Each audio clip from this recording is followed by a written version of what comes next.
Hello, Jonathan of Eco Cars. A short video clip now on how to replace the battery in a Nissan Leaf or an eNV200 key fob. So I'm going to show you how to do that.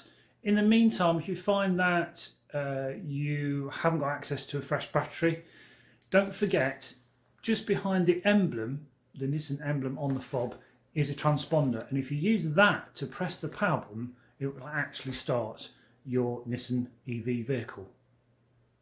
So you take your Nissan Leaf key fob, move the little catch upwards, and you'll slide out the emergency key, which can be used in the driver's side to unlock the door.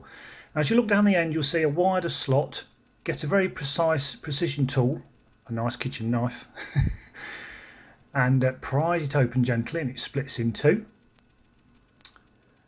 And there you'll see the small battery. Again, use the knife just to prise it open. And this is called a CR2025. Other brands of battery are available. Just make sure you put it back in correctly, the replacement one, so the plus side goes face down. Pop it in there, bring the two halves back together, and then slowly working around the edge, it just basically clicks back together.